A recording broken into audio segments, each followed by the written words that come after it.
నమస్తే. ఇన్నాళ్ళు నన్ను సపోర్ట్ చేస్తూ, ఎంకరేజ్ చేస్తూ మీ ప్రేమని నాకు అందిస్తున్న ప్రతి ఒక్కరికి కృతజ్ఞతలు. అలాగే ఈ వీడియో కూడా ఖచ్చితంగా మీకు ఉపయోగపడుతుంది. లైక్, షేర్ అండ్ సబ్స్క్రైబ్ చేసి మీ సపోర్ట్‌ని నాకు అందించండి. అలాగే ఈ వీడియో పట్ల మీకున్న అభిప్రాయాన్ని కామెంట్ సెక్షన్‌లో కామెంట్ చేసి తెలియజేయండి. ఇప్పుడు వీడియోని చూద్దాం.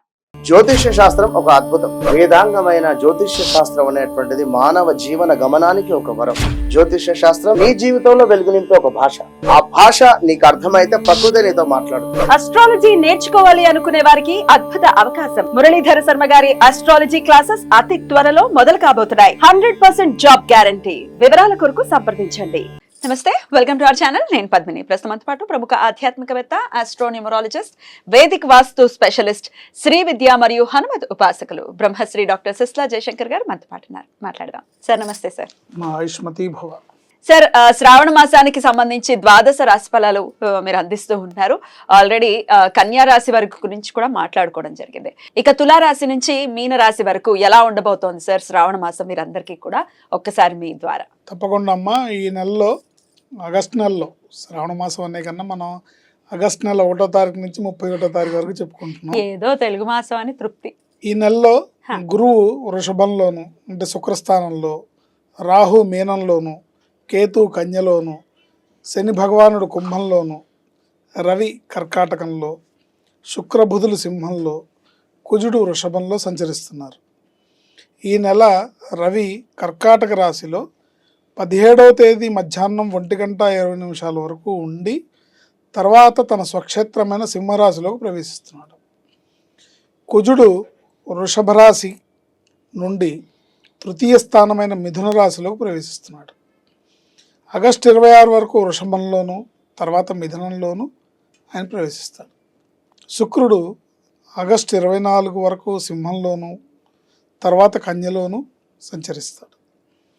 బుధుడు ఆగస్టు 24 వరకు సింహంలో ఉండి వక్రించి కర్కాటకంలోకి ప్రవేశిస్తున్నాడు. ఇది ఈ నెల, ఈ శ్రావణ మాసపు ఆగస్టు నెల గ్రహస్థితి, గోచారంలో ఉండే గ్రహస్థితి. ఇక మేజర్గా ఖచ్చితంగా మాస ఫలాలు ఖచ్చితంగా చూసుకుంటూ ఉండాలి. ఎందుకంటే కొన్ని గ్రహాలు 1 మంత్కి ఒకసారి అలా తిరిగిపోతూ ఉంటాయి. సూర్య, బుధ, కుజ, శుక్ర, వీటి ఇంపాక్ట్ కూడా చాలా ఉంటాయి కాబట్టి డెఫినెట్గా చూసుకోవాలి. ఇక డైలీ ఫలాలు కూడా చంద్రుని ఆధారితం చేసుకుని డైలీ కూడా చూసుకుంటూ ఉంటారు. ఇక పెద్ద గ్రహాలు ఎలాగో ఉండనున్నా సంవత్సరానికి సరిపడా చూసుకుంటాం. సో మరి శ్రావణ మాసం అంటేనే డెఫినెట్గా ఒక అద్భుతమైనటువంటి మాసం. అటు దేదీప్యమానంగా అమ్మవారికి సంబంధించినటువంటి క్రతువులు అనుకోవచ్చు, లేకపోతే శివుడికి కూడా అత్యంత ప్రీతికరమైనటువంటి మాసంగా కూడా ఈ మాసాన్ని చెప్తారు. ఎలాగో అందరూ ఈ రెమెడీలు ఆ రెమెడీలు అని కదా, ఇలాగా అమ్మవారి ఆరాధనలో ప్రత్యేకించి ఉంటారు కదండి. శ్రావణ లక్ష్మి, ఆ శ్రావణ మాసం అంటేనే ఒక పవిత్రత, ఒక పండగ వాతావరణం వెళ్లి విరుస్తుంది. శ్రావణం అనే దాంట్లోనే ఆ వైబ్రేషన్ ఉంది. ఏదో తెలియని ఒక ఆనందం అయితే ఖచ్చితంగా మానసిక ఆనందం. శ్రావణ మాసం అనగానే ఒక మానసికమైన ఆనందం లభిస్తుంది మనకి. సో ఇక నుంచి అంటే ఇప్పటిదాకా మనం శూన్య మాసాలు అన్ని ముహూర్తాలు ఏమి లేకుండా స్తబ్దంగా నడిచింది. ఇక్కడి నుంచి ఇక అంతా హడావిడి మొదలైంది. అంటే ఆషాఢ మాసంలో బోనాలు మొదలైనవి. ఇక్కడ తెలంగాణలో బోనాలు, ఆంధ్రాలో అమ్మవారికి శాకంబరి ఉత్సవాలు ఇవన్నీ జరుగుతూ ఉంటాయి. బట్ ఏదేమైనప్పటికీ శ్రావణ మాసం అనేది ఒక ఉత్సాహభరితంగా, ఉల్లాసభరితంగా, పేరు చెప్తేనే ఒక మంచి వైబ్రేషన్తో ఉంటుంది. ఇక ముహూర్తాలు కూడా ఉంటాయి కాబట్టి ఇక పెళ్ళిళ్ళు అన్ని రకాల చక్కటి శుభకార్యాలకు కూడా చక్కటి సమయం కాబట్టి ఇక ద్వాదశ రాశి ఫలాలకు కూడా ఒకసారి తెలుసుకుంటే ఏ విషయాల్లో జాగ్రత్తలు తీసుకోవాలి అనేది ఇప్పుడు ఒకసారి తెలుసుకుందాం. ఏదేమైనప్పటికీ జన్మ జాతకాన్ని చూపించుకోవాలి. బట్ గోచారంలో గ్రహ సంచారం ఎలా ఉంది? మనకి గోచారంలో బాగుంటే గ్రహచారం బాగుండట్లేదు కొంతమందికి, గోచారంలో బాగుండకపోతే గ్రహచారంలో బాగుంటుంది. ఇలాంటప్పుడు ఏమవుతుందంటే జీవితం అంతా కూడా ఒక స్ట్రగుల్స్తోనే సాగుతుంటుంది.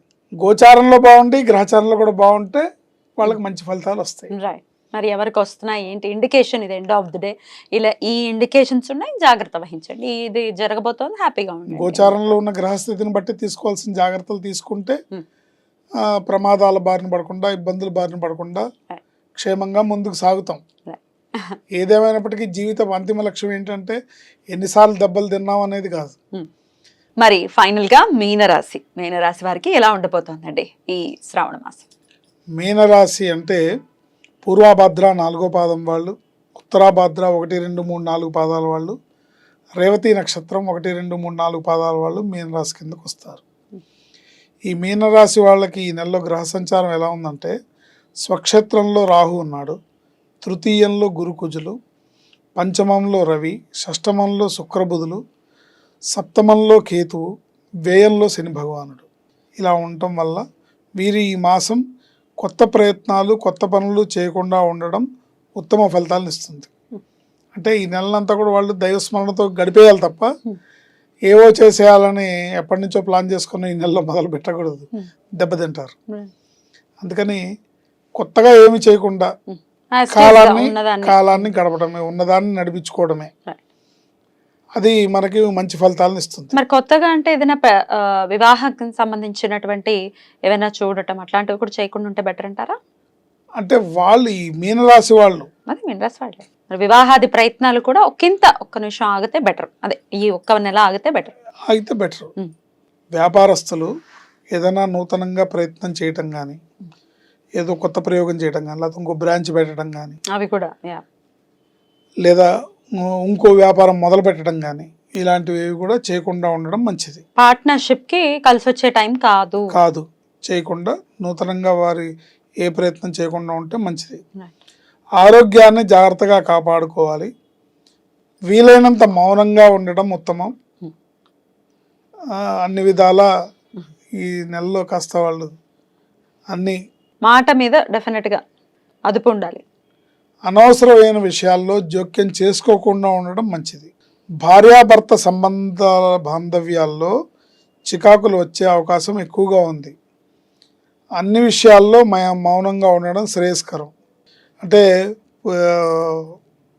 మీనరాశి భార్య కానీ మీనరాశి భర్త కానీ వాదన మొదలవుతుంది, ఏదన్నా డిస్కషన్ స్టార్ట్ అవుతుందంటే వెంకయాసన వేసుకుంటూ కూర్చోవడం తప్ప, వాదన మొదలవుతుందంటే లేదంటే వాదన మొదలవుతుందంటే వాకౌట్ చేయడం బెటర్.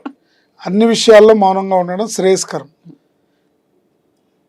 ఇందా చెప్పినట్టు ఆడవాళ్ళైనా మగవాళ్ళైనా ఎవరైనా సరే, ఇది గ్రహస్థితిని బట్టి జరుగుతోంది, ఇప్పుడు నా టైం ఇలా ఉంది కాబట్టి మౌనంగా ఉండడం మంచిది అని సర్దుకుపోయే మనస్తత్వం కలిగి ఉండాలి. లేనిచో బంధం విషయంలో ఇబ్బందులు తప్పనిసరి. అంటే వీళ్ళకున్న గ్రహస్థితిని బట్టి వ్యవహారం ఎక్కడ దాకా వెళ్తుందంటే, నాకు ఇంకొద్దు, నేను ఇల్లు వదిలి వెళ్ళిపోతాను, నాకు ఈయనొద్దు, నాకు ఈవిడొద్దు అనే స్థాయిలో ఉంటుందన్నమాట. ఆ స్థాయికి తెచ్చుకోకూడదు. ఎట్లాంటి డెసిషన్ అయినా ఒక్క సెకండ్ చాలు తీసేసుకోవడానికి. ఒక ఆవేశం పనికిరాదు, ఆ తొందరపాటుతనం పనికిరాదు, బంధాలు తెగిపోతాయి. అందుకని జాగ్రత్తగా చూసుకోవాలి, సర్దుకుపోయే మనస్తత్వం ఉండాలి. పోన్లే మావిడే కదా అంది, పోన్లే మావారే కదా అంది అని సర్దుకుపోవాలి తప్ప సై అంటే మటుకు డి అంటే డి అంటారు ఈ నెలలో. అందుకని జాగ్రత్తగా ఉండాలి. జన్మరాశిలో రాహు, సప్తమంలో కేతు ఉండటం వల్ల చిలికి గాలువాన తుఫానుగా మారే ప్రమాదం ఉంటుంది. ఎంత తగ్గి ఉంటే భవిష్యత్తులో అంత బాగా ఎదుగుతారు. తగ్గాలి. అదేదో మహానుభావుడు గురూజీ డైలాగ్ ఉంది కదా, ఎక్కడ నెగ్గాలో కాదు ఎక్కడ తగ్గాలో తెలిసిన వాడు అని అన్నట్టుగా అంత బాగా ఎదుగుతారు. వీళ్ళకి ఈ నెలలో సుబ్రహ్మణ్య స్వామి ఆరాధన, ఆంజనేయ స్వామి ఆరాధన తప్పనిసరి. ఆంజనేయ స్వామిని, సుబ్రహ్మణ్య స్వామిని నిరంతరం స్మరిస్తూ ఉండాలి. సుబ్రహ్మణ్య స్వామిని శరవణ భవ అనే మంత్రంతో స్మరించవచ్చు, లేదా నామం, మనకి మంత్రాలే రావక్కర్లేదు. సుబ్రహ్మణ్య పాహిమాం, సుబ్రహ్మణ్య రక్షమాం అని అనుకోవచ్చు. అలాగే ఆంజనేయ స్వామిది ఓం నమో హనుమతే నమః అని కానీ, లేదా మీరు కొంచెం జపం చేయగలరు, కాస్త నియమనిష్టలతో ఉంటారు, కూర్చొని మనసుని స్వామివారి మీద లగ్నం చేయగలరు అనుకుంటే కనుక ఓం నమో భగవతే వాయునందనాయ అనే మంత్రాన్ని జపిస్తే చక్కగా ఆయన దర్శనం కూడా అవుతుంది. ఓం నమో భగవతే వాయునందనాయ, ఓం నమో భగవతే వాయునందనాయ ఈ చేస్తూ నానబెట్టిన మినుములు బెల్లం గోమాతకి ఆదివారం నాడు తినిపించడం, శనివారం నాడు చేసే నవగ్రహ శ్లోకాలు పారాయణ ప్రదక్షిణలు, ఆదివారం నాడు నానబెట్టిన మినుములు బెల్లము గోమాతకి తినిపించడం ఈ నెల వీళ్ళకి ఈ గ్రహస్థితి వల్ల ఏర్పడే పరిస్థితుల నుంచి ఉపశమనం కలిగించి తర్వాత మాసానికి క్షేమంగా తీసుకెళ్తుంది. అద్భుతం. అలాగే తీసుకువెళ్ళాలి వీరికి అని మనస్ఫూర్తిగా కోరుకుంటూ, ద్వాదశ రాశులకి కూడా శ్రావణ మాసం ఎలాంటి రిజల్ట్స్ ఇస్తోంది అనేది చాలా అద్భుతంగా వివరించినందుకు కృతజ్ఞతలు సార్. నమస్కారం. ఆయుష్మతి.